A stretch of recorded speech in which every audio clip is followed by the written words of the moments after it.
when you put your heart into something, it makes you vulnerable.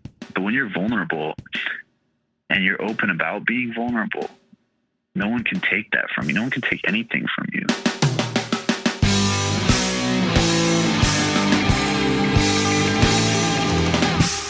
Hey everybody, it's Ben. So you may or may not know this. Well, if you read the title of the episode, you know, but this is the finale of season 2, and it's one for the books. First off, this is one of 2 episodes being released simultaneously for the season 2 finale. The other episode should be in your podcast player, or you can find it at tourettespodcast.libsyn.com. A talk we have with Amanda Talty from the Tourette Association of America, and with Matthew Capriati from a group of scientists who've released some research on outcomes of TS diagnoses. So check that out. On this episode, this part of the season 2 finale, we've got Niko. And this is just, it's such an interesting conversation. Really, really potent. Niko is an entrepreneur, founder of a clothing company out in Las Vegas called PRML Soul. And I mean, we go into so much on this episode. From treatment coming from quote-unquote witches to really powerful life coaching advice, which is Niko's strength, I gotta say. And I really think that's the energy, if you'll pardon my use of that word, of this episode. And on that, so we do get into talk of non-conventional approaches to treatment. Full disclosure from my end, if necessary, I'm a total skeptic, and, you know, you'd really have to scientifically demonstrate the benefits of things like acupuncture and so on to get me on board. That's not a call for people to try and do so. That's not a concern for me right now and not the point. But I am a skeptic, and that's only to preface how I handle some of the conversation we have here with me and Niko. But again, that's not the importance of this conversation. It's really potent when we just start talking about life with Tourette syndrome and what it means for us and the others around us. And, of course, the heart of this podcast, which is making connections and trying to give a compass to people who are either new to Tourette syndrome or are hitting struggles with it, or people like myself who lived a life in the Tourette closet and just decided to come out and explore the world as a person open about having TS. Quick notice to whom it may concern that there is a tiny bit of discussion of cannabis. If that's something that turns you off, then I just want to give you a heads up. But again, it's just in the course of discussing experiences, which, by the way, was not an experience Niko was raring to have. And he'll explain that. We talk about all kinds of things. So for that, I'm enormously thankful that Niko was a part of this podcast. Disclaimer time. This podcast is not a licensed tool for advice in medicine or therapy. It's just about experiences and what we can draw from them. My college degree was English. So, but there's just so much in this episode. It's appropriate for the finale. I got to say, too, that Niko also sent me a shirt in the mail that I love. It was a limited run from his clothing company for Tourette Awareness Month earlier this year. The shirt is in the Tourette teal, and it says, "I'm not sick, I just tick." And I wear it all the time. It's super comfortable. And I realize this sounds like an ad for his company. It's not. This is not a paid spot. I'm just speaking honestly and giving appreciation. Anyway, I've been sitting on this conversation for months and months. Couldn't wait to put it out there. Closing out season 2, here's me and Niko.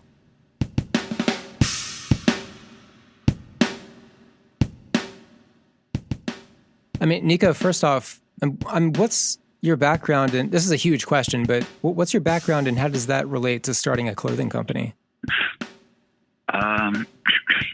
With the clothing company in my background, I would say, you know, my biggest thing was just always being into fashion. Yeah. I grew up around a lot of friends who were also into fashion, you know, and back then it was like middle school, so, you know, over 15 years ago, we, you know, it was that time where we would exchange, like, let me wear your jersey that you have, and you can wear like one of the jerseys I have, right, and I'll wear like one of the shoes. We would trade off, you know. It was just like, and ever since then, he just kind of evolved. And then, you know, Hollister came and got really popular, and all these brands, you know, and I was just always into it. I always had like the latest fashion. I always had friends coming to me like, "Hey, let me borrow this thing. I love your new jersey. Like, do you think I could borrow it? I'll let you like wear one of my stuff." And I would just like, you know, it was kind of flattering, but I had a good taste, but I always also had an expensive taste. So that was kind of hard on my parents, you know, being little. I couldn't work at that age. So once I got older and I was working, I was still spending like, you know, half of a paycheck on a pair of True Religion jeans or whatever, just because it wasn't even because it was the style or the trend. Like, I just liked it. Yeah. And then, you know, so years passed, and then about 4 or 5 years ago, I was actually had my first mentor, millionaire mentor. Shout out to him, Peter Voog. I don't know if you've heard of him. He wrote the book. Who's that? Yes, he wrote the book 6 Months to Six Figures. Really great guy. He really pushed me hard. Kind of got me out of a little bit of a slump. And he got me on this phone call with Kevin Eastman. I'm not sure if he's currently the VP, vice president of the LA Clippers, but he was at the time. And I was on a phone call with him. It was just like a few of us on the call for about an hour. And, you know, after an hour, you can't take in too much information when someone's talking the whole time. But what he told me, I just took it and ran with it. He said, whatever you love, figure out a way to make money with it. And one night I was just sitting, you know, after that call, I was just sitting one night, I was shopping. It was like Cyber Monday or something, you know. I'm on my phone, avoiding all the people, like doing the Black Friday thing. I'm on a Cyber Monday, you know. With Tourette's, it's like, you don't want to be around all that. It's just going to be a mess. So naturally what I did, I was just shopping. I was picking an outfit, and I was going from one site to buy a shirt, another one company to buy, you know, shorts and maybe a hat, and another one for like shoes. And I was like, I'm putting these outfits together. Everyone loves the way I dress. I'm like, why don't I just do this myself? Like, instead of putting all my money into all these other different companies just to make one outfit, I could just do it all together. Right. And that was it. It just clicked. And as soon as it clicked, I started meeting those people that I needed, like a business advisor, social media marketing people, like immediately. It was like, you know, as soon as you just make that decision in your mind, like, I'm going to do this, the people just start showing up in your life. It's crazy. Man, that's amazing. I mean, you're a really driven person, and, you know, you found mentors and all of that, but with, you know, often with the Tourette's community, there's sometimes a bit of introversion when it comes to, you know, having a kind of a misunderstood disorder.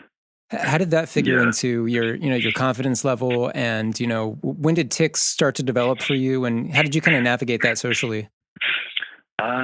They started about 7 or 8 years old, you know, the usual Tourette's time that they say. And my mom noticed it, and she knew what Tourette's was. She just wasn't sure that's what I had. And I was diagnosed probably around 9 by a horrible neurologist. A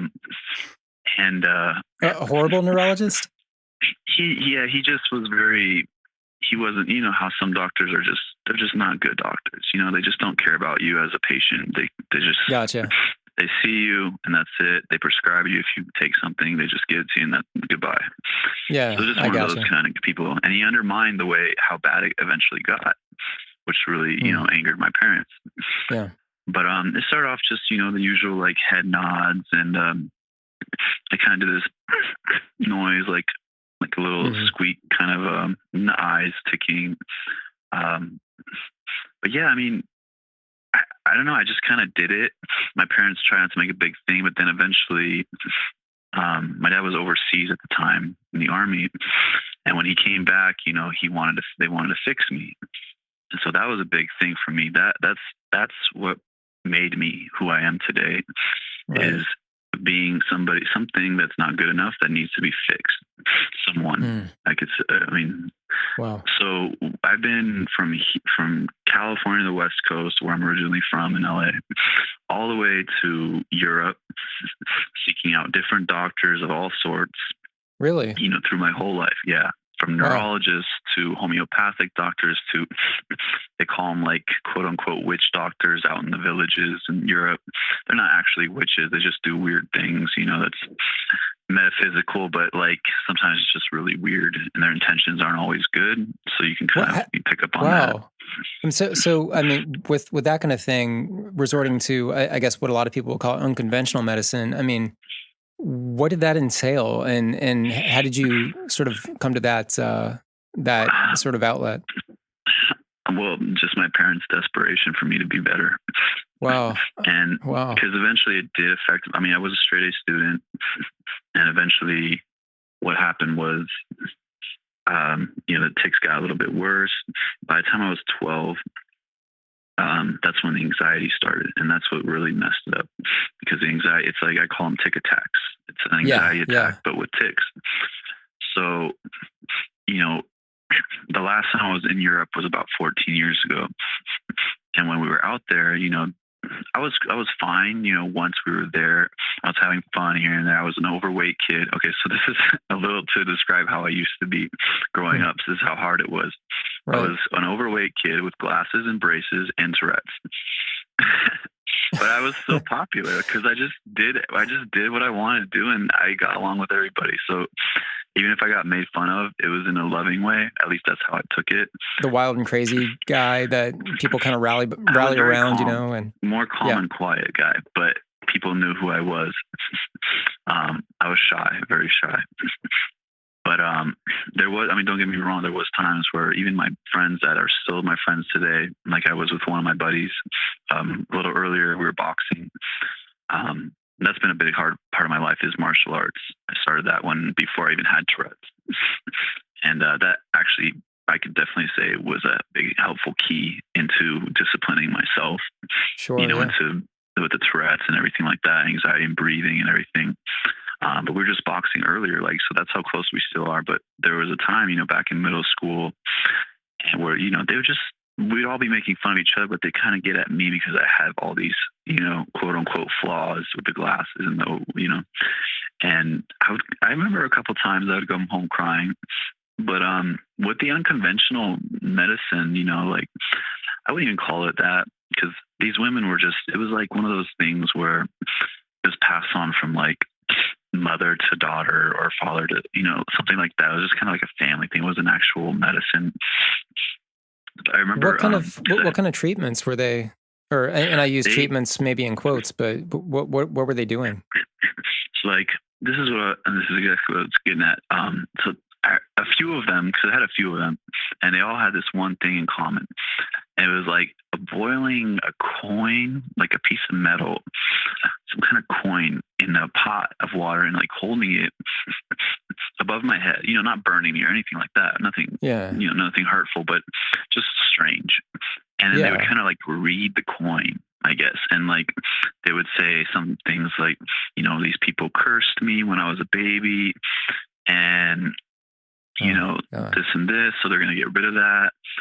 I never found help with them. I didn't realize, I didn't find any difference. I was still ticking my ass off, excuse my language, but I was still ticking away. And, it was just I was just kind of, at the one point I was just doing it because to make my parents happy. I wasn't that unhappy with my life. I did want my Tourette's to be better, but I didn't want to go through all these certain little things to meeting these crazy people. Yeah, I get that too. Sort of wanting to see your parents get a some sense of relief, or at least pursuing something that may involve a sense of hope. And that's kind of a conversation around medication too. Is that who's the treatment for? Is it for the people around the person who has Tourette's, or is it for the person who has do you want to get medication for yourself, or is it for the people around you? Right? Is it because they can't take the ticking, or is it because they just don't want to see you ticking, kind of thing?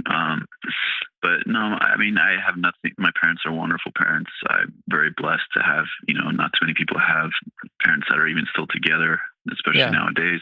That's awesome. So, I got really tired of it, and they kind of eventually let up on it by high school years. And in my early 20s, that's when I kind of started seeking my own and just kind of meeting the right people. I remember I had moved out to LA, and this was another unconventional way, sort of unconventional, not eerie, but right. I moved away to California. I was working a job here, couldn't do it. It was just another job that I had to quit because eventually my Tourette's would just get so bad I had to keep leaving work early. And they can't fire you because it's against the law. So I Right. just Yeah. would tell them, I got to get out of here. I can't do it anymore. And so my dad suggested that I move back to California, and it made sense. And I was training a lot at the time, about 2 or 3 times a day sometimes. So I went out there to prepare for a fight, and a couple, some smoker fights, amateur stuff. And I was training one day in one of the karate gyms in Glendale under this guy. His name is Soke Kubota. Old Japanese guy, very well known. He's been in a few movies with Wesley Snipes, Sean Connery. Okay. And yeah, this guy who I guess my dad used to train with back in the 70s, an older Japanese guy, comes up to me. We're in the middle of sparring. He puts his hand on my back, and I've never met him before. And he just kind of puts his hand on my back. He said, "I want you just to stop everything." But as soon as he put his hand on my back, it's like I could breathe. You know what I mean? You know when you're like ticking away and you're just kind of like, your breath's being held and you're struggling, you're tightening up your muscles, And as soon as he did that, it was like, it's like this peace. And he's like, "I want you to stop, take off your gloves." And then the other guy that I was with, he went off and did something with someone else. He's like, "I want you to take off your gloves. I want you to just take couple deep breaths as best as you can." He said to me, and I'll never forget this. I teach this to the people that I life coach with, with Tourette's or with anxiety, anything. He said, "I want you to stop right now, and I want you to listen to the birds outside." And like you can see, like right there, even the people that are going to be listening, they'll be able to feel a certain peace in that 1 to 2 seconds. But when I was thinking at the time, I was like, how am I going to hear birds? We're inside, and all these guys are fighting each other, like sparring, making noises. And we're on wood floors on top of it, like the old school karate, you're on wood floors. It's not like, how it is in the karate. Yeah. So I'm like, how am I going to hear birds? I didn't get it. And, I started seeing him as a chiropractor acupuncturist there in LA. And he was very philosophical. So we would do like these little breathing things and doing the whole listening to the birds. And I started to get it. It's not listening. It's not actually hearing birds. It's the stopping everything and being so present that you're going to hear, you're going to try to listen to those birds. And I just was like, wow, I get it now. Wow. So, so his presence, was that, how quickly did you arrive at the conclusion that, this guy, what is it? Is it his presence? Is it the fact that he knows how to dial in on things that are not immediately present around me? Or, it was kind of right away. I was drawn to him like right away. When someone could touch my back and make me feel that calm, they have a very great intention and very good energy. They know what they're doing.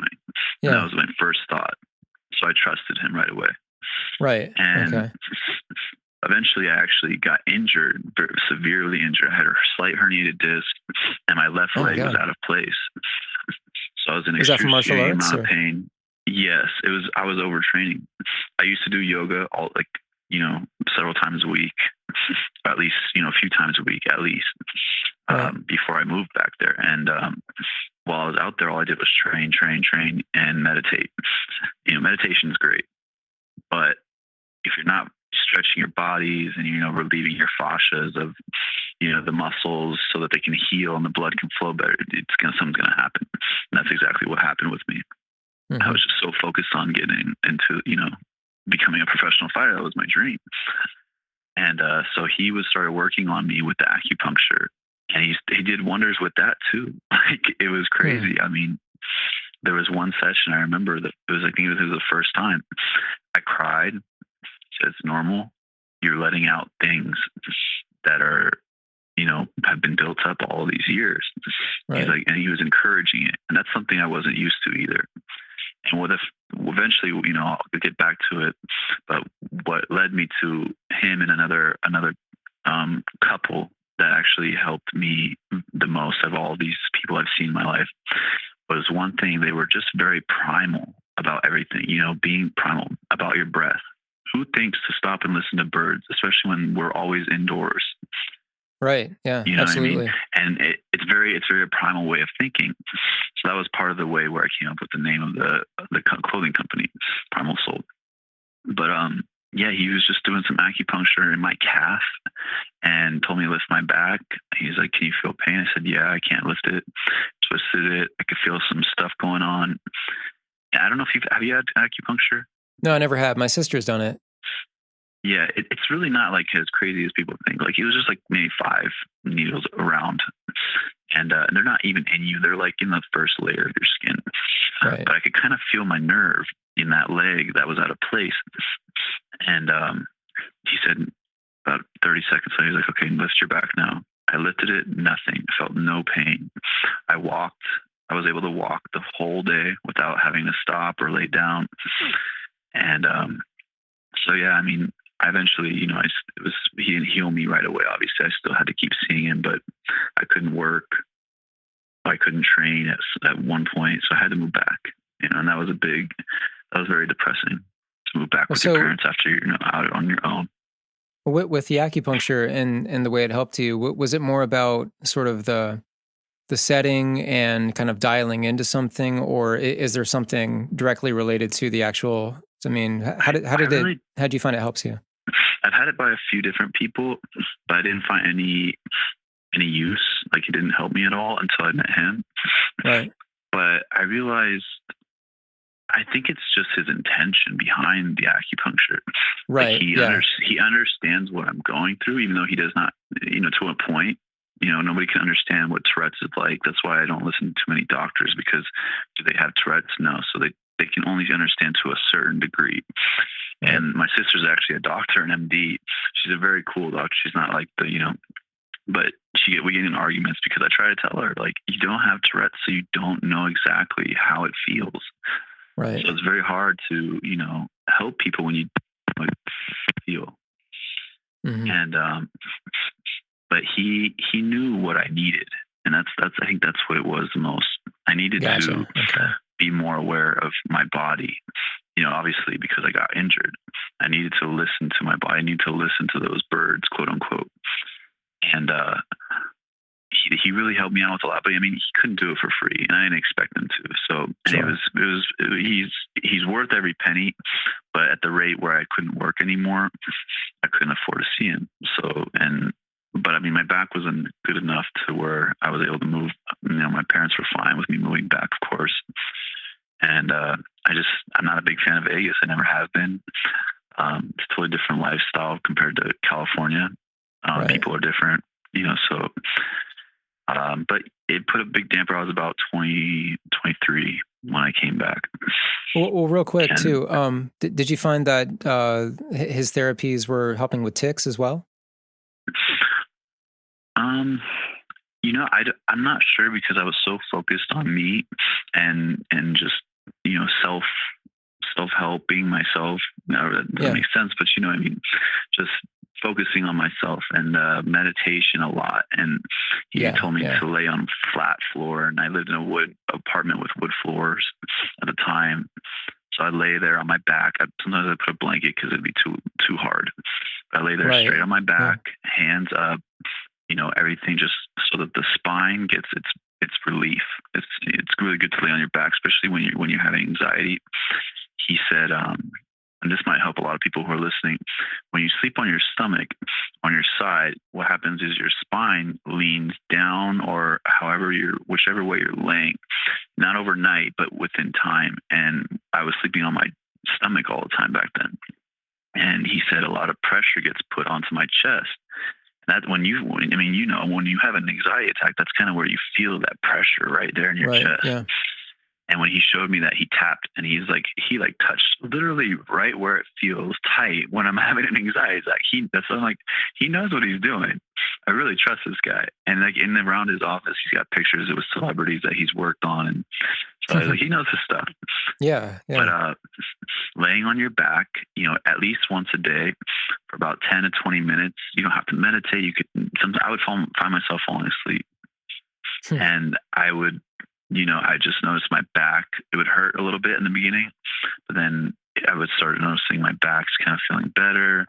I feel a lot more refreshed. That heavy weight on my chest was kind of relieving a bit.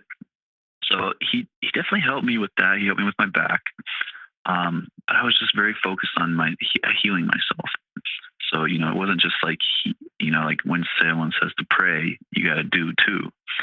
So it was kind of like he was giving me these things, but I still had to do them.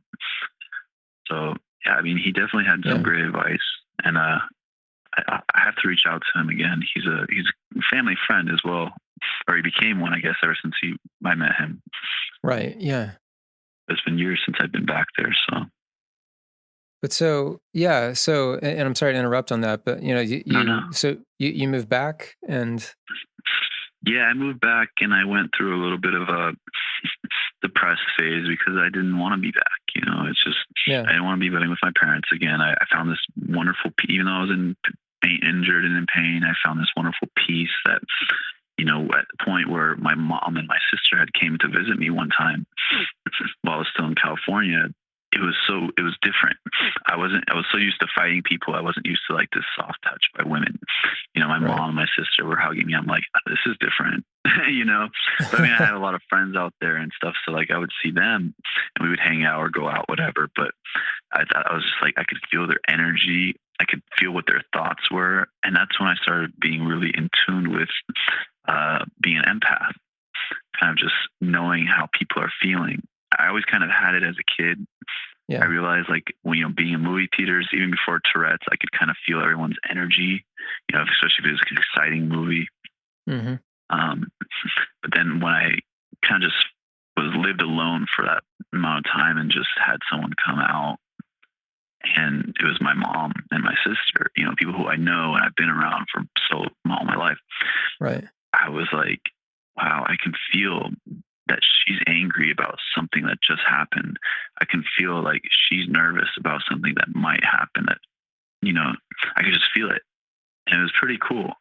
Yeah. And, that later on led me to, becoming a life coach and also certified in Reiki, all 3 levels.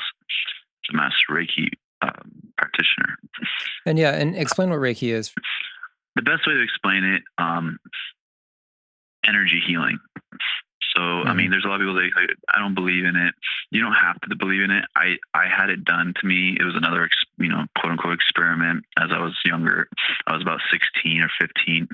I had some lady do it on me. I didn't know what in the world she was doing. I just saw she was doing these things, and I had it later on in life too by a few other people. But I did feel different.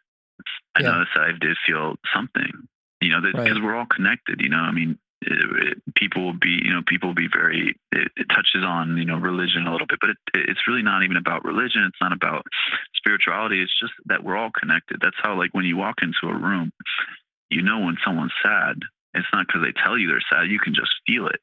Right. Because we're connected, I mean, it has nothing to do with religion. Like I said, it has nothing to do with spirituality. It's just, we're all connected some way. Right. Even with trees, we know when a tree's dying, we can see it, but we can tell if we can revive it or not, or just throw it away, so yeah, I mean, the best way to explain Reiki is just, it's helping align the chakras, because when your chakras are out of line, certain things happen, you become sick easier, your allergies are worse, or, even more intense things. But basically I just tell people it's just working with your energy. I'm not massage licensed, so out here you're not legally allowed to touch anybody. So I just hover my hands over, unless it's like a friend or family member, then I can actually like place my hand on their back or their neck, their shoulder maybe. A lot of it's in the chest because, a lot of people suffer from not heart issues, just pain in the heart, because we all had our hearts broken. And that's kind of where the soul comes into PRML Soul Clothing. And so you said you coach or you life coach kids who have Tourette syndrome as well? Yeah, I work mostly with their parents. I don't have anybody specifically at the moment, but it's kind of like the whole point of life coaching is you want to be able to coach them and give them the advice you don't want to tell them what to do. You just want to help guide them to the point where they don't need you anymore. They now don't know what to do. And that's why I'm glad that I don't have anybody currently, because I was able to show them what works, what doesn't work for me, because that was kind of my niche. I found this out from the couple I can explain in a minute, who also helped me a great deal later, like just a year or two ago, actually. Sure. And they looked up, they were both life coaches, but one was a doctor in cranial sacral therapy. One was, they both did hypnotherapy, I believe, and her husband, he did past life regression. So kind of things that happened when I was a kid or when I was a teenager that I kind of forgot about or bottled up, just certain emotions. And they looked up, they said, we've looked everywhere on Google. We haven't found any kind of life coach that has Tourette's that works with people with Tourette's. Right. They're like, there's your niche right there. Yeah. So, they encouraged me, and I did this certification course and program and got certified as a life coach. And it was very easy because I felt like I understood it a lot, especially after working with them, being mentored by them. And when you said certified, is that like a state certification, or is it more like an academic thing, or how does that work? It's a national.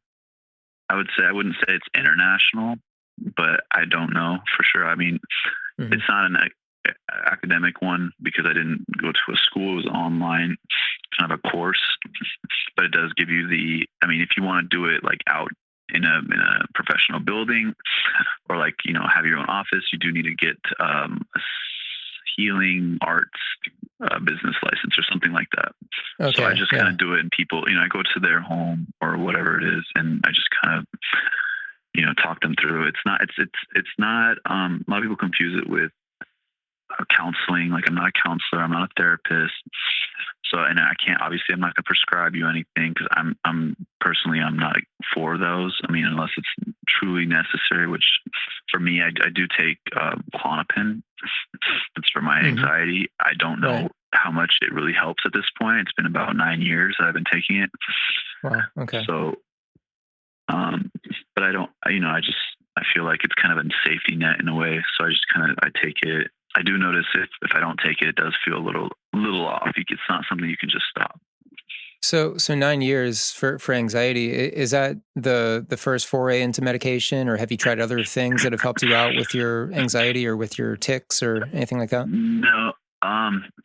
So with that quote unquote, that bad neurologist back when I was 12, he had me on clonidine, which I know that there's certain people with Tourette's who I've talked to that their kids take. It's actually a high blood pressure medicine, but they found it helped. I believe I was on that too. Yeah. I didn't find it helped my tics at all. So, and he kept, and I would tell him, I even went to another neurologist. I've just had bad luck with neurologists. I have nothing against them. I just had bad luck. Went to another one when I was 19. 19 was a very critical year, along with 15. 15, I had to stop going to high school and I had to do homeschool. So, but I went back for my senior year. I worked on me. I got therapy. I did the Atkins diet back then, which is basically like the ketogenic diet now. And so when you had to take a break from high school and be homeschooled, what was that attributed to? Was that because of your tics or anxiety, or what was that for? Yes. Yeah, okay. It was totally about, I just couldn't sit in class. It got to a point where every day I was going to the nurse's office, and I was trying to calm down at the nurse's office. And sometimes I would go back to class, and I'd be lucky if it was like PE next period, because PE was fun. I didn't mind that. But, if it was another class, it was just, I would think about it, and I'm like, I don't know if I can sit in that class either. And I had my parents pick me up.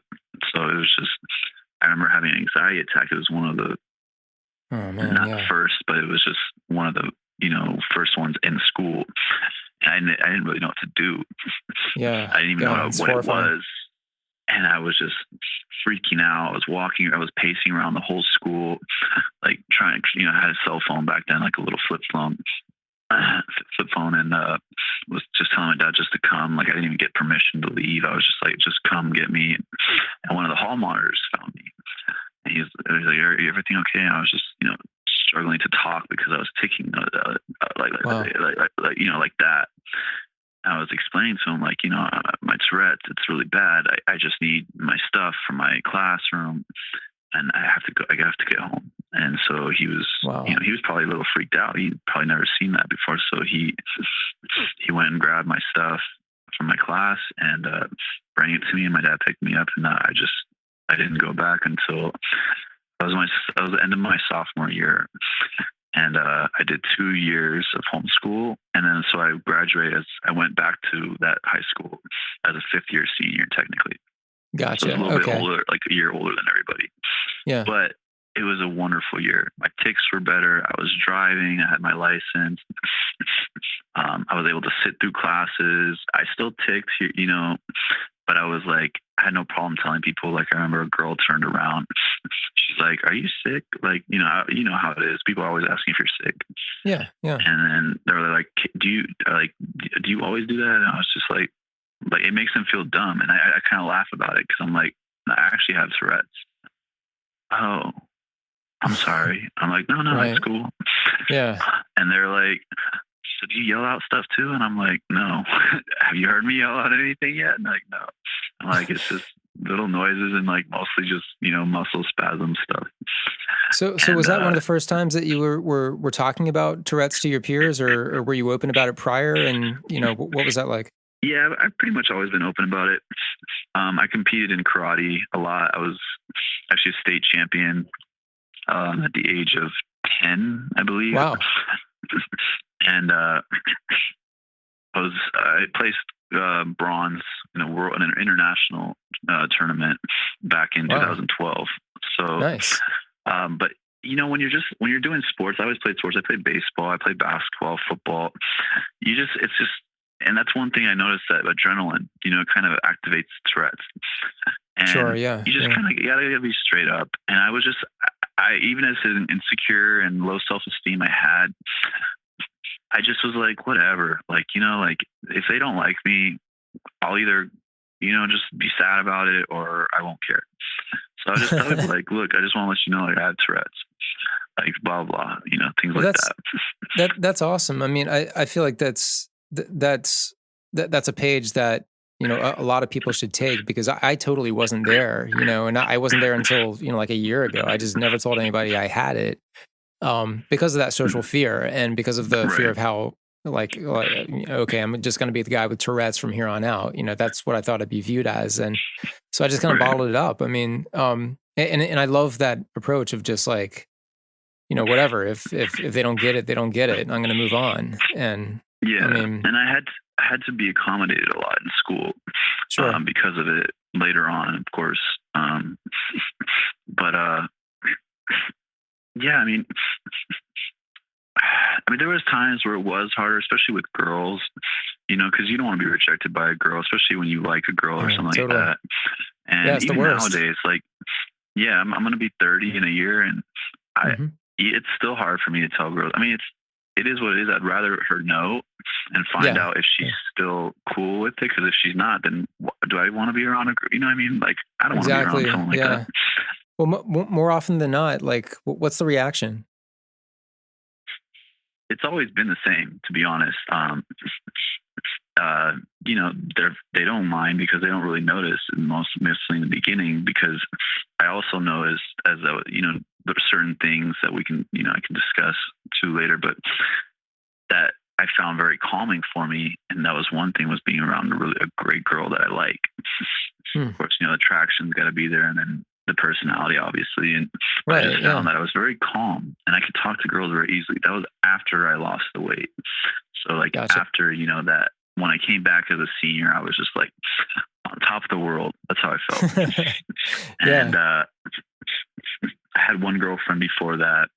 We kind of broke up around, during that year, and then had a couple through after that, and then one serious one right after. And I don't think they'll ever hear this. Maybe they will, but her and then the following girlfriend after that, they're both complete opposites, and they accepted my Tourette's. But after, several months, they both ended the relationship because of it. They were like, well, what about, when we if we get married, what if you can't walk down the aisle? Or God. what if you can't go up to, like, what if we, Wow. we're having a kid and you can't make it to the fifth floor of the hospital because, I'm like, it doesn't work like that. You know what I mean? Like, there are things that overdrive our Tourette's. Like, I'm sure you noticed. And it can be from, like, this is a little blunt, but it could be from sex to even just taking care of somebody. Right. Like, I notice my Tourette shuts off when I'm in the middle of competing in martial arts, or even in basketball, whatever it is. In the middle of everything, I'm calm. It's when I take a break that I'm not. So that was always a downfall for me. In the ring, they would be getting a break to catch their breath. I'd be losing my breath. Yeah. But yeah, and can we talk about that for a second? I mean, with martial arts, I mean, how did so your tics and your sort of the way Tourette's can kind of take you over at times? What could you kind of paint a picture of that as it relates to competing in martial arts, and were there aspects of it that actually helped you out and built your confidence, and that kind of helped you with the anxiety, and that kind of reduces the tics, or how did all that kind of interplay? I never thought about it too much, but now that you said it, it kind of made sense. I'm a guy. We're guys. Naturally, when we know that when we walk into a room, we know we can take a guy.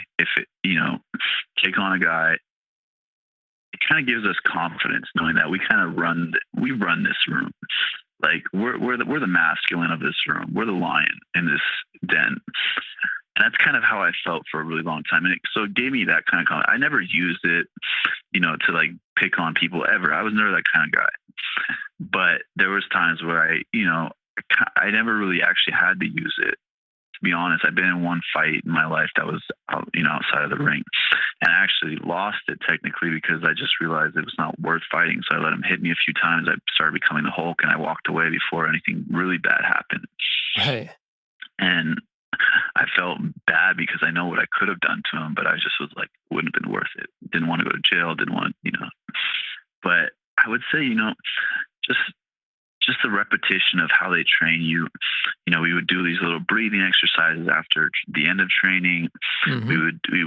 He would have us where, like in training, they don't just train you. Like, you don't just hiya, it's all movies and stuff. Like, they train you to mentally and physically connect those two, because I kind of go about this with life coaching and stuff, but our mind and our body, I taught a class as well. Mind and body are connected, but they work differently. We see a girl and we physically want to approach her, but our mind gets to us and makes us not approach her. So if that makes sense. Right. So what they do, and what I remember as a kid, even we'd be on our knuckles or our hands. They wouldn't like punish us, but like, if you can't do your knuckles, you'd be on your hands.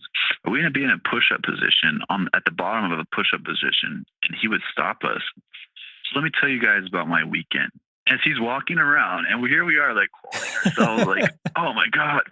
Or like, same with like a sit-up. We'd be sitting up, holding with our legs up.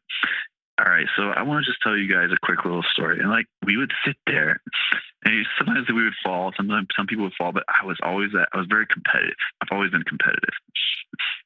I was just like, no one can break me. That was always my attitude. Like, no one can break me. I know what it's like to be broken. But even as a kid, I was just refused to be broken. Not that I haven't ever been broke. Of course I have, but I was just like that. And so I was just holding it. Sometimes it gets to the point you're just screaming. You're like, so much pain. But like, and afterwards you're like, man, I did that. So I would say, like, it was a lot of physical attributes to it, but those physical attributes had more to it than just being, in good shape or being able to fight. It was being able to have confidence that you can do something when you really put your mind to it. Right. Yeah. And that played obviously very well later on in my life. But when I experienced the time when I saw that neurologist that told me, the second neurologist, he told me to start, after we told him how the clonidine didn't do anything for me, and we talked about all this stuff, he suggested I Botoxed my voice box. I had to bring this up because this was right after high school. After, I graduated, I was on top of the world. Started college, things went boom. Like, I was dating one girl. She was very into partying. I just wasn't for me. She was a great girlfriend and everything, but it just played itself out, and she couldn't handle the Tourette's, and I'm just like, it hurt, but at the same time, I can understand. They don't know what it's like. We don't get to choose, so we have to deal with it. They get to choose. But yeah. So I went to a neurologist around that time. I think it was after she had broken up with me, and things were just really bad. So we found somebody. We went to him. We were telling him Clonidine didn't work. This and this worked. This and this didn't. He's like, okay, so I want to suggest reaching out to my surgeon. I have a friend who's a surgeon out here, and maybe possibly Botoxing your vocal cords so that you can't make that noise. I'm like, how is that going to help my Tourette's? Like, this is neurological. This is my nervous system. What is Botoxing? I can't do that noise. I'm just going to find something else that I can do. I ticked myself out of there. Like, I was just ticking so much, and it made me tick even more for him to say something like that. I was just like, he just noticed that at the time when I was 19, that's the noise I was making a lot, along with, a lot of the muscle stuff. And during that time was probably one of the worst times for me, because I'm 19. I just graduated high school. I should be enjoying college. I went for a semester and had to stop. I started dating another girlfriend. Broke up with me later on for the same reason, but she was really not the party type. She was more like the hang out, cook together type. And that was great for me. That's the type of thing I like. I like to go out. Don't get me wrong. But every weekend, everything, I'm not into that. I like to read books. I like to, do better. I'm an entrepreneur. I mean, I know everyone says that nowadays, but like, I literally like to do things that I can find a way to better my life, financially, spiritually, whatever. So during that time, though, she actually had left the country for about a month. And I noticed, I was like, man, I kind of don't have any friends because I was just so focused on her. So I was kind of going crazy without her. And I realized, like, this isn't good. And my Tourette's got so bad. I was crawling around. We had like a 4,000 square foot house at the time. My parents were doing very well in they were in their jobs. My mom was a realtor. My dad was a loan officer. So, they worked hand in hand with each other and all that. Yeah. But I was scooting myself around, crawling by the end of the night because of the lack of oxygen I was getting from all the ticking. Oh my God. And by the evening time, it got so bad that I would have to like scoop myself around and kind of crawl, because I stand up, I get so dizzy that I would think I was going to faint or fall. And so, I had to do what I had to do. And that was a lot of my life. I had to do what I had to do, adapting. Oh. And so, my dad would yell at me and give me a hard time. Like, you're not handicapped. You don't need to do. But he didn't understand. And it's like, I had an understanding of people I've always kind of had, that they don't understand. So it would hurt me to hear him say that. But I knew that I couldn't stand up. So it was like, I mean, I can stand up and show you, or I could just continue crawling and take myself to sleep. But that's basically how about a year was for me. Wow. And has the breathing tick been kind of a dominant tick in your life? It is since then. It wasn't before so much. Yeah. I think about my breath a lot. Mm-hmm. And I think it kind of becomes an obsessive compulsive a bit. But and it just kind of turned into a tick. It's just such a habit. I even have my own theory on Tourette's. It's not 100%, but I can get to that in a minute. But sure. Yeah. What happened was, when I was 19, I went through all that. My girlfriend came back and everything, but things were different when she came back, because I had now been suffering, and now it wasn't getting better. I was feeling very, low self-esteem. She was still in high school. She's like a senior or junior. And I had just graduated, a year before that. So she was around all these cool guys, good looking guys. And here I am. I'm not bad looking or anything. I couldn't do the things that they could do. And that was the biggest thing. Even to this day, still, can drive me a little depressed or even angry, frustrated, like I don't drive at the moment. I did for many years. And I just decided a couple years ago that it's probably safer for now not to, because if I have an anxiety attack and I'm in the middle of driving or on the freeway, that's bad news for me or for someone else, even worse, Yeah. So it's hard, I'm competing with guys out there and just people in general that can do a lot of things that I can't. But I don't sit there and think bad about it. I just like I said, I was always like making the best. Got to do what I got to do. If I can't drive, I got to Uber or I got to call someone for a ride. Whatever it is I got to do, I'll do it. So that's just kind of been always my attitude to everything. That's why I didn't mind people. I have Tourette's. Like, you like me or not, I have it. Like, it's not going to change anything. But I went to a family reunion, and prior to the family reunion, we were obviously reaching out for a lot of help because at that point, I even wanted help. And we couldn't really find much. But we did find some people, like and actually a neurologist. I never met him, but he was one in Chicago, and he suggested trying medicinal marijuana. And I was just like, what? No, like I had a couple of drinks before with my, the one ex that was into parties and stuff. And I didn't even like that. Yeah. It was not my thing. I'm like, there's no way I'm going to do drugs. That's how I was. I was the kid that I was completely straight.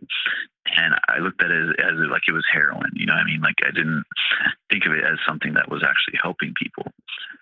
Was there also kind of a fear factor in there as well that, like you don't want to open any doors to something that might be bad or?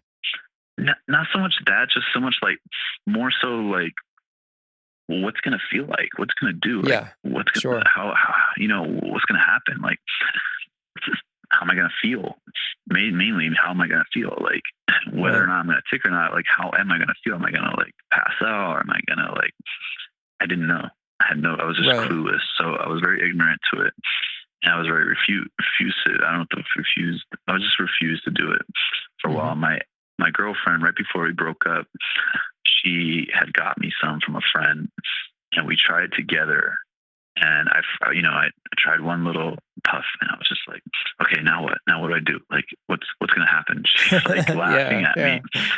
And we're in my bathroom, and like my go-to thing back then was taking baths in the evening to kind of ease the ticking because that's when it was get worse. So I had a bath already ready, and so I hopped in the bath after a little thing, but they say, you don't usually feel anything the first time.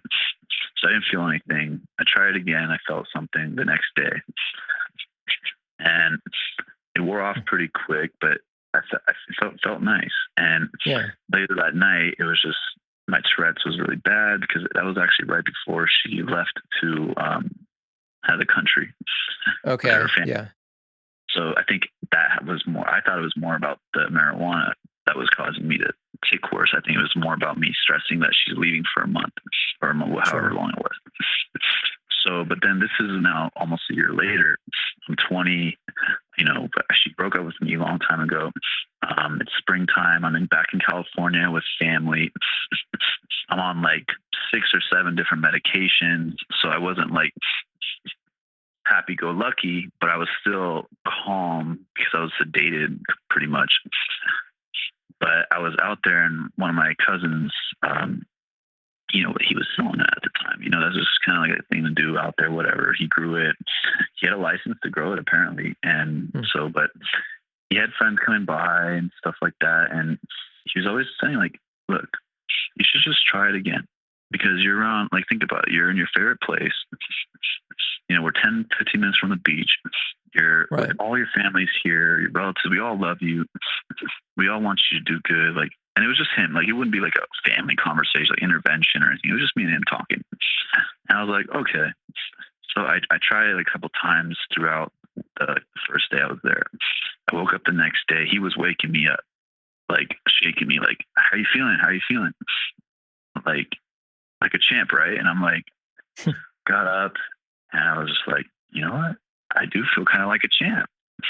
And we went downstairs. We had like a little snack, and we went and worked out in his garage. He had all these great weights that my uncle, had bought and back over the years. And it was like the first workout I had did in like a couple years, and it felt wonderful. And so for the rest of that, few days of the reunion, I continued to use it. Not abuse it or anything like that. Just when I felt like I was like, all right, I'm starting to feel a little tension, let me get like have a little puff or whatever. Right. Yeah. So I would, and it really helped. The only thing was like I got munchies, but I was really thin back then, so I didn't have to worry. Like I was very thin. I lost all that weight when I was a chubby kid, and he sent me home with some, and that changed my life. I went from, crawling around on the ground and being on like 6 or 7 different medications to taking myself literally, like, I did it in a smart way. I weaned myself off everything, but I had a therapist who was against me smoking it, saying that's going to lead me to other things. And I was like, I'm not interested in those other things. I'm just interested to not have to suffer. Sure. And I'm not suffering. Even if, I understand, these other drugs it's a temporary thing. I'm not using this to fix me. I'm just using it to help me live a little better, not just exist. That was my thing. There's existing and living. I was just existing for too long. And now I was finally able to drive again. I got back in the car. I took myself off of those zombie medications that they, whatever they were doing to me, and antidepressants I was on. And I slowly took myself off all those except for the Klonopin that I still take to this day. And sure, yeah. It literally changed my life. I started going out. I started meeting people. I went back to college. For another 5 years, even and I just explored. I didn't care about the degree. I just wanted to meet people. I wanted to connect. I wanted to learn just anything I could that interested me. And, and the years passed, and kind of came in waves, kind of hit me again where the marijuana wasn't helping me as much. So, I didn't use it very much to begin with. So it was just kind of like, it was there and it did what it could, but it was more up to me. It wasn't. Okay. I gotcha. It was more up to me now in my mental state. So, and so like, how long has it been at this point? Like, just kind of remind us how, like when you started doing that and it's been kind of over how long years. the evolution's been. 8 years. 29 in a few months. And okay. So I started when I was about 20. Okay. Even my doctor to this day, my regular doctor that I get my prescription filled from, like he's been our family doctor for about 15, 18 years. Yeah. He even, he knows that I use it, and he's totally for it because he's seen like the difference. There was one time I was out of office. I hadn't, taken my little puff, and it was just kind of one of those bad days. You know how it is. We have those good and bad days sometimes, or even weeks. And so what I did in the middle of the appointment while we were talking, he wanted to talk a little more. And I went outside in the back, and I had my little thing with my little pipe thing with me, and just used that real quick. And I came back, and he saw like, wow, it's like you're like totally different. Like you're totally calm. Like we're totally just chatting it up now. So he sees my parents too. Like it was at a point where they were trying to stick the pipe in my mouth to get me to do it, because they were like, we know it's going to help. We know. My friends would tell me back in high school, even, because they were into it, and I was just like, yeah, no, I'm not going to be a drug addict. That was my right. That was my perception of it. But no, it's not for everybody, obviously, but it does help. It does do its thing. And I think that's an important distinction. That's a really important distinction that you made. That you weren't going to it with some sort of eagerness to get high or anything like that. This wasn't. So you didn't come from a past of like heavy drinking or other kind of experimentation or anything like that. This is something you were skeptical about. Oh yeah, I was so skeptical. It was my family my girlfriend had to like get me some without me even knowing, just to get me to try it because she wanted to help me so bad, Yeah. But Yeah, I mean, and then when it got to that point after, this is now I'm like back to moving back from California after the injury. They're 23 and then 24. Around that time, that was when I had that interview with the Kevin Eastman, the vice president of the LA Clippers. It was, I started doing some sales and stuff like that, and over the phone sales, and I was making pretty good money, but it was just very stressful, and I was just going through that time, that wave again, where things were just getting bad. And, a couple things happened with just life, just how like things happen, and we don't know how to deal with them sometimes. So we just tick, and the anxiety gets worse and depression kind of kicks in sometimes it doesn't, yeah. But so it kind of became like that. And, so I just focused on working on myself, and I ended up having a friend move in with me and my family. And back then it was a few years ago. He was in the Marines, he was in the Marine Corps. He had gotten out. He was injured and stuff. So, he was living off of that. And then eventually it took me about almost 4 years to qualify for disability because it's Tourette's. Like there are people with Tourette's who have jobs. I just couldn't. So I had to file for that as much as, that you can imagine the pride that I had to swallow just to do that. So I finally got accepted. For sure. He moved in with us. So now I have an income to do things. And he just kind of pushed me to do things that made me uncomfortable. And I was just like, you know what? He's right. I know he's right. I was very, didn't want to do it at first because it's hard. You don't want. It's kind of suffering when you're ticking so much. And out here, in summertime in Vegas, it's disgusting. You get 5 times as more hot than the average person because you're ticking away. It's like you're working out while you're walking around in the heat. Right. So, but he still, he pushed me to do these things. Even if like it was just dropping me off to a fitness class, he wouldn't even do it. He would just drop me off and pick me up. And I have to a lot of thanks to him. That's one of my good friends still to this day. He was probably the harshest on me as a kid. He would tell me he's like, you want to lose weight and be thinner, right? Run an extra mile. Yeah, after we all just get done running a mile. You tell me to go run another one. Right. Yeah. And I was just like, man, you're so mean. But you know what?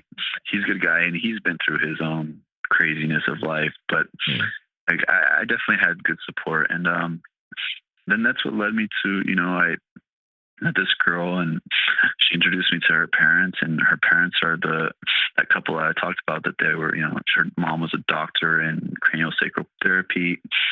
Her stepdad was, did past life regression, and they were the ones that helped me become a life coach. But they also worked on me. And it was right after the first time I met them, it was right after I did this tattoo. I'm a huge Disney guy. I'll probably play a Disney movie every day, even if I'm not watching it. I'll just put it on my iPad because it's happy energy. Do you have a favorite? It's very hard to pick a favorite for me. I would say one of those Pixar, like Toy Story or Bug's Life. Yeah. Maybe one of. But I got a picture of Mickey Mouse with the Muay Thai, like he's doing a Muay Thai movie. He's got the shorts and the headband on.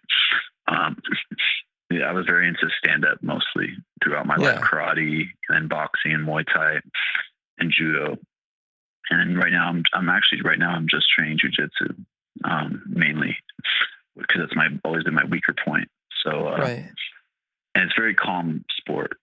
You're not, hitting and moving fast. It's you can be really slow if you want, you can be really fast. So it's nice. And my coaches he's very understanding. My main coach, the professor, we figured out a way to make it so I don't tick too much, or I don't take breaks. I kind of just go slower than everyone. But when he stops and explains the next move, he just has someone that's more advanced work with me, and we just continue working. So that's kind of helped, or that's been kind of therapeutic of just kind of just driving on and keeping going, and that's something your coach developed, or? Right. Yeah, exactly. It keeps me focused because when I'm in the zone, I'm in the zone and I'm focused and I'm calm. And so if I'm in the zone with somebody and we're just moving, we're drilling these moves over and over, back and forth, I'm not thinking about my tics. I'm just thinking about the moves, So yes, I'm not gonna say I don't tick. Like, yeah, I tick, and sometimes I have to leave early, and it's fine. It is what it is. At least I came. That's the biggest thing. And but going back to that couple, I had gotten the Mickey Mouse tattoo, whatever. And that was about 5 hours of work. That wasn't easy for me. And I go to meet these guys, not expecting to get a treatment that day. And I talked to them for a little bit, got to know them. They got to know me a little, and they're like, "So you ready to get on the table?" I'm like, "Whoa." I was open, whatever. And so they did. And immediately they took me to a time, pretty much when my Tourette started. It was when my dad went overseas. And it was kind of about, I lived with my mom, my sister, at the time, my cousin, who actually lives with us now, and my aunt, my dad's sister. And then we had another lady eventually too. So there's always a lot of women in my life. I love women. I have this high respect. A heterosexual male. I love women. I put them on a pedestal as their women. I come from a woman. I was named by my mom, not my dad. Just very high respect for women in general. So he left me in charge, though. And I'm a 6 or 7 years old kid, and I have to be in charge of these women. I didn't even know how to do that. And that's kind of when my Tourette started. But what you can imagine, because of the stress and the sort of responsibility, or it was stressful. Like, I have to take care of these 4 women right now. Like, my dad's gone. But then when I saw them, this couple that helped me a lot, their company's name is Zen Rose Garden. So if you ever type of zenrosegarden.com, they're there.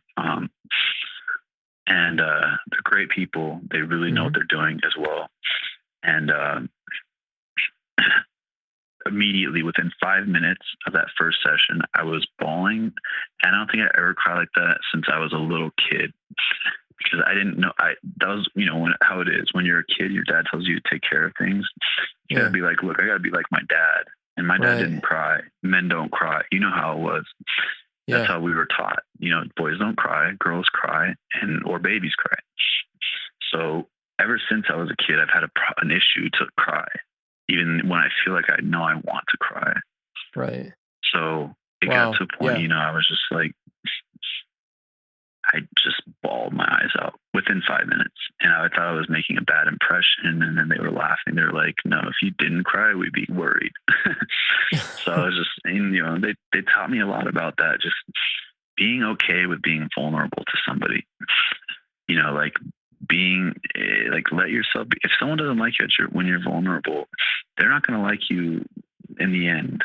You know what I mean? So let yourself be yourself. If you feel like you got to cry and you're in public, you don't feel like it's necessary, then go to the bathroom, go whatever it is. I don't know how to cry. I'm still working on that. But there are times where it just kind of comes out. It's usually like in a shower or something. Yeah.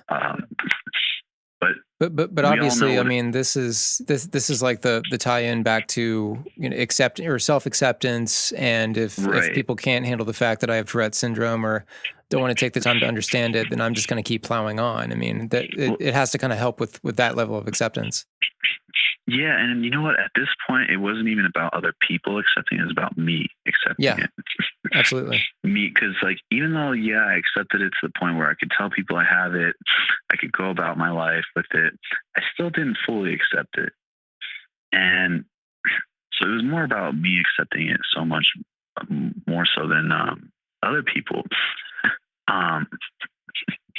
But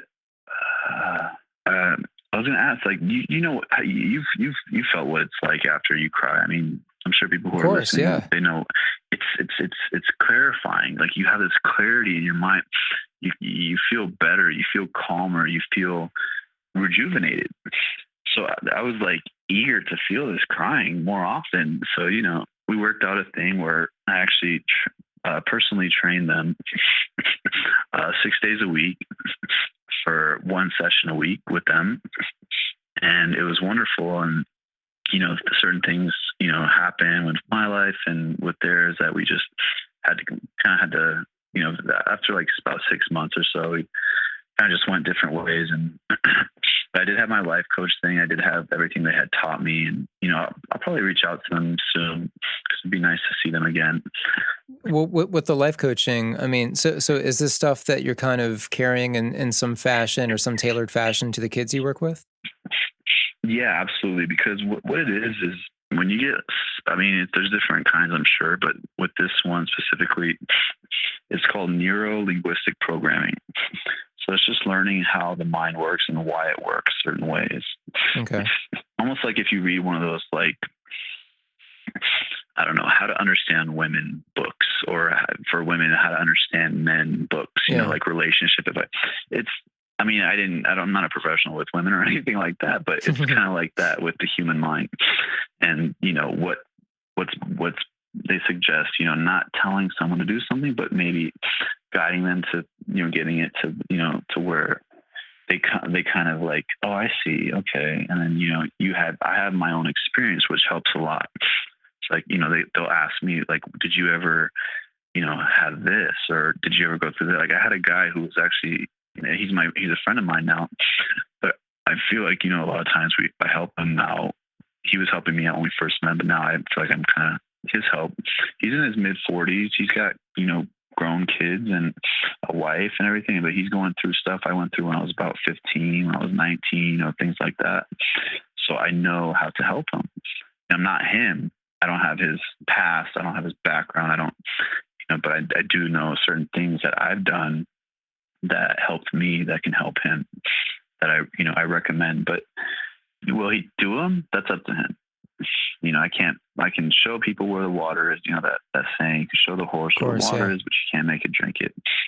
So that's kind of how it is with life coaching. But you want to just kind of, just share with them, open up their perspective.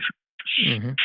And that's kind of like the soul part of the Primal Soul Clothing, now going to that, which was a little over a year ago when I started everything, the trademarking, the researching, the name, everything.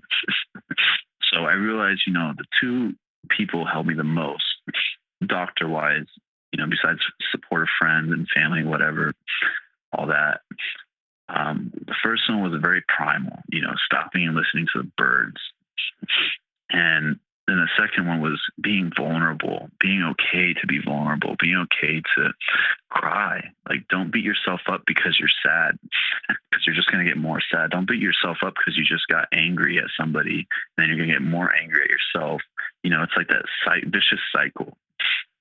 Just allow yourself to feel, because everything's temporary. Like even the ticks, when you're ticking your butt off, you're like, man, I'm having such a bad day. But you know what? Tomorrow's another day. Yeah, we're not guaranteed it, but just make the best of what you can. If you gotta just call it a day early in the day, because it's just tiring, and you and I can understand that, and people who else have Tourette's or other, I don't want to say sicknesses or anything, but just disabilities in a way, to where it makes it harder to do regular things. They understand that sometimes it's just not your day, and that's cool. Like, there's nothing wrong with that. And I was so hard about myself before, because I was like, no, like I can't let it be like that. I have to do this. So they kind of helped me understand the soul part of that. And so when I was thinking of a name I knew I wanted to do clothing. I had sketchings from when I was in middle school. Like, I always wanted to do it. I love clothes. And I don't remember. I knew it. I wanted to do something with soul, something with purpose, very soulful. Especially after, had just working with them and everything. And I was just like, I'm a very primal soul. Like, I'm just straight up with people, and they don't like it, and that's okay. Like, I've had a lot of people come and go out of my life because I'm very blunt, but I'm blunt with myself. I call myself out on my own crap. It's like, if I'll call people on their crap, not all the time, not like a jerk or anything, but like if I see a pattern, if something's going on over and over, I'm going to say something, because they can take it as a helpful thing, or they can take it the wrong way and get offended and, butt hurt and never talk to me again. That's either one. That's their choice. I can't control people. Yeah. So that's when I came up with Primal Soul. With my parents' help, it's kind of a company to help them as well, because things have been hard for them with with their type of jobs that they do. It's not ideal in the economy right now, so right. So it's just kind of it's very a primal soul kind of a thing. And nowadays I have all my friends and a lot of people that I meet. They're just like, when I say something or they say something or something happens, like, that was primal. It's just primal.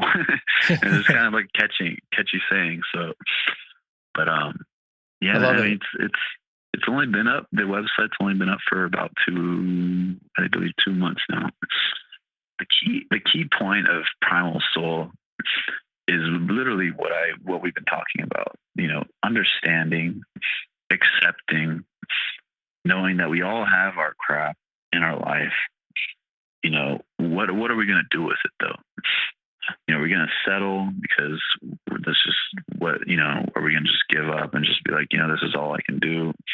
Like, I could be sitting here right now, like, well, I can't drive, so I'm just not ever going to be able to drive. No, like, I want to figure out how I can drive again. You know what I mean? Like, there's a different perspectives and different attitudes towards life that make you, that's what Primal Soul is all about. And it's just, it goes into many layers and depths, but it all comes down to accepting and understanding.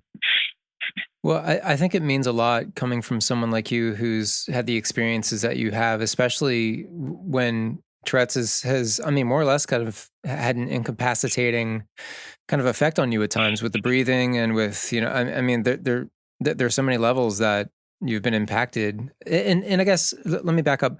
One thing you said really resonated with me about how people on the outside really can't understand how you feel. Tourette's is a misunderstood disorder. There are people who maybe study it from a clinical side and they may have a handle on it that way. But as far as just knowing how you actually feel with it and the perception issues and all that, I mean, that's really huge. And I get emails from people. For example, I got one today from a girl. I'm not going to say her name because she just kind of emailed me. But the gist of the story was she's dating a boy. They're both teenagers, and he has Tourette's. He gets tic attacks, and but he also has, I think, kind of a sense of, I don't know if embarrassment is the right word, but he's really shy about it. Doesn't want to be open about it. I mean, it's the same way I was when I was younger. Right.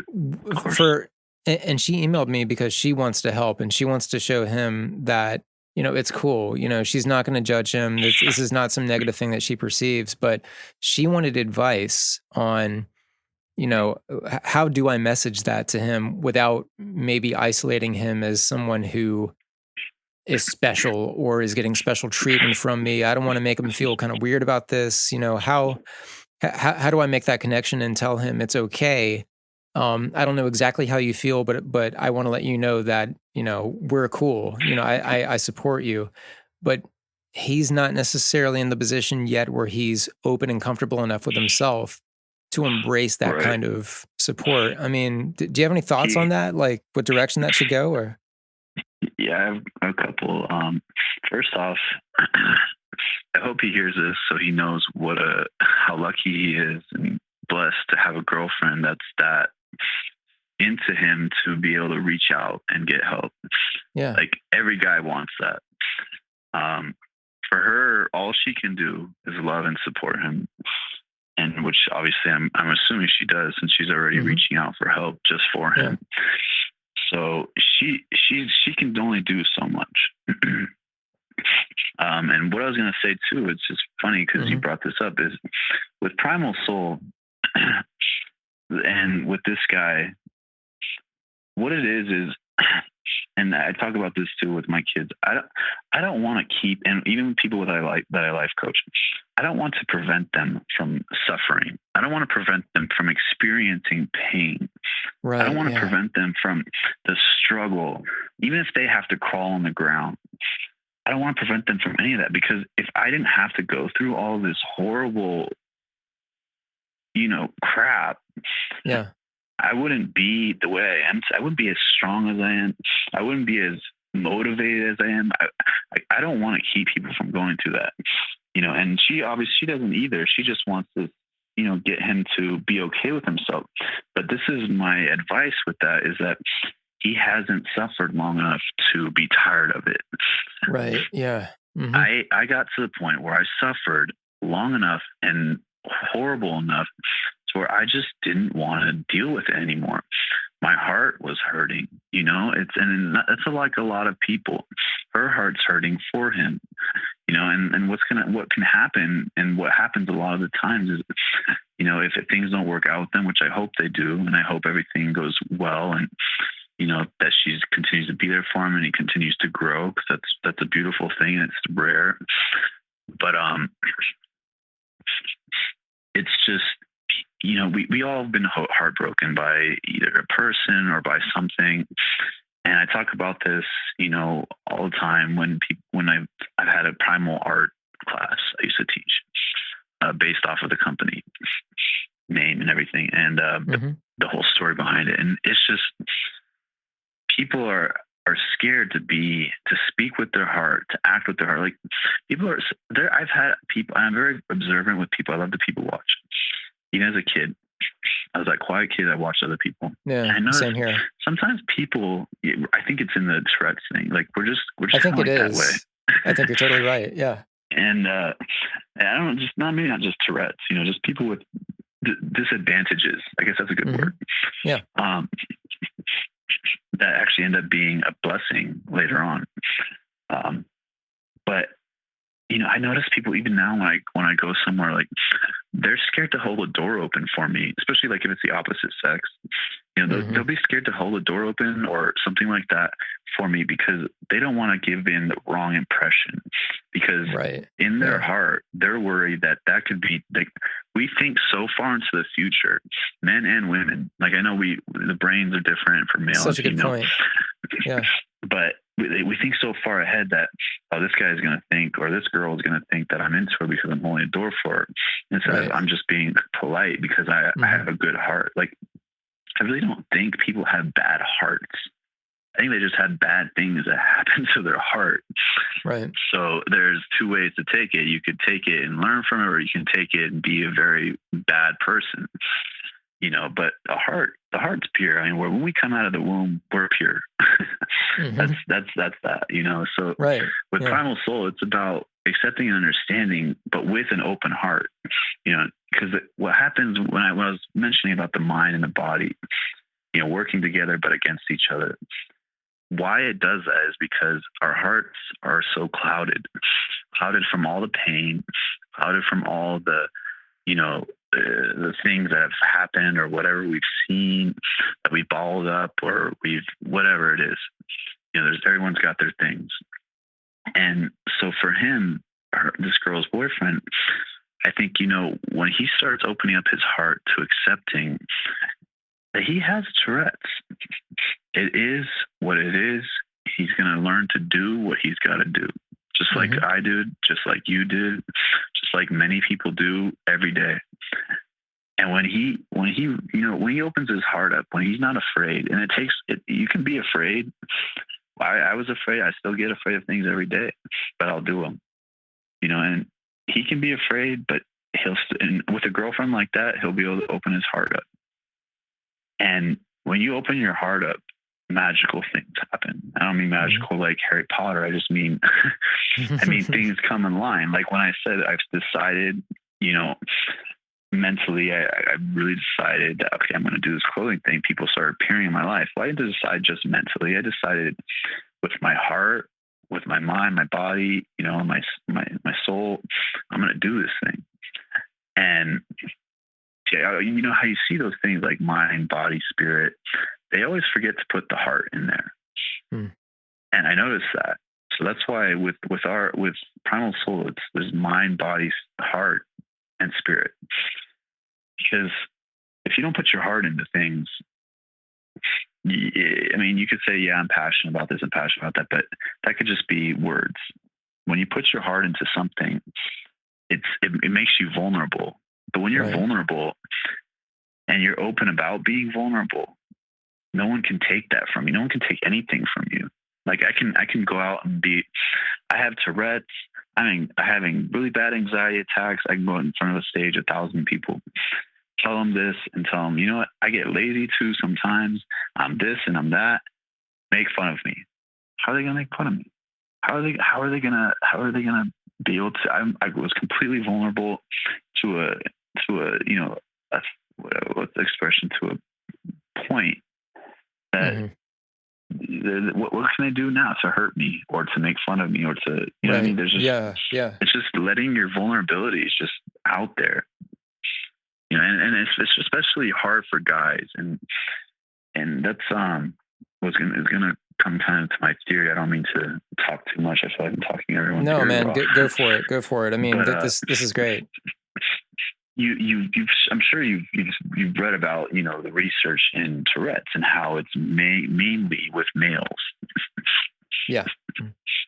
So, do you ever wonder why that is? I mean, I know there's certain research. I guess I have, yeah, but well, this is my theory. I mean, I'm not a doctor. I'm not a scientist. I'm just a guy with Tourette's, you know. But I watched this and I realized this, especially when I worked with that last couple, about experiencing all this pain. I cried almost every time. I almost threw up one time because of a session that I was dealing with. Like it was those emotions. When you're a boy and you're growing up, you have to be tough. You have to be tough in the neighborhood.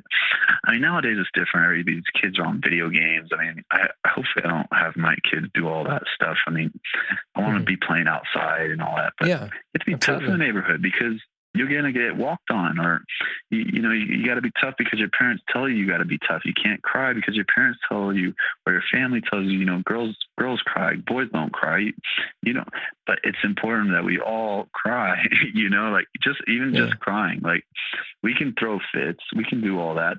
It's actually a healthy thing. When we're angry,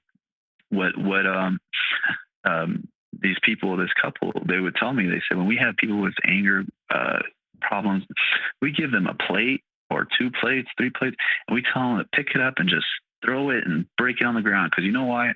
That plate is replaceable. Your heart, your health, it's not. So if you're angry, not you, but anybody, just grab a plate, because you can buy another one. They're cheap. You can go to the dollar store and get like 10 for $1. I mean, or eat paper plates, just make sure to recycle the paper, but you just take it out there and you break it and it feels good. I had a boxing bag, so, that feels good too. Right. Letting it out. It's okay to, like, this is what I would teach in my class. There's no such thing as negative emotions. Right. That's a big thing for people to understand. Being sad, it's not negative. Being depressed is not a negative emotion. What you do is going to base what's negative or positive. But just feeling sad or feeling angry or feeling any kind of feeling, it's not negative. It just is what it is, and it's going to pass. But what you want to do is you want to first accept it, because it's not going to pass until you accept it. And so for this guy that has Tourette's, and that is scared to be out there, and or I don't know exactly the case, but from what you told me is he's embarrassed a little bit, and that's just because he hasn't accepted it. And for me to find acceptance, I had to suffer a lot. And in a way, with the past life regression that they did with me, I had to kind of relive some stuff. And and while I was reliving these things, it was like, it wasn't obviously as intense as when it first happened, but it was mind blowing, as I forgot all about this. It was just like, man, but when you relive it, you're like, you're older, you're wiser. We know what to do. We know how to feel. We know how to, like, okay, I can cry about this, and it's an acceptable thing. Yeah. Just knowing that it's so freeing, like, to be like, and I think people are being more aware of that now. Women are like, I like a guy who can show his feelings. Sometimes they say that, they don't really mean it, but that's besides the point. Like, if a guy needs to cry, I'm sure her boyfriend cries, and if he doesn't, I would encourage him to. If you ever if you talk to her again, you know, encourage him to feel whatever he's feeling so that he can start experiencing the pain, the struggle, and then from that pain and struggle comes strength, and with that strength comes acceptance. And once he accepts that he has Tourette and that it is what it is, that's really how it is. Like, I mean, life's temporary. So we can sit there and hide, we can sit there and fight things that we have no control over, or we can just say, it is what it is. I'm going to do what I can do. That's just kind of the attitude that I wouldn't say I always had, but for most of my life, I've tried to have. Even nowadays, I don't always have it, but I try to.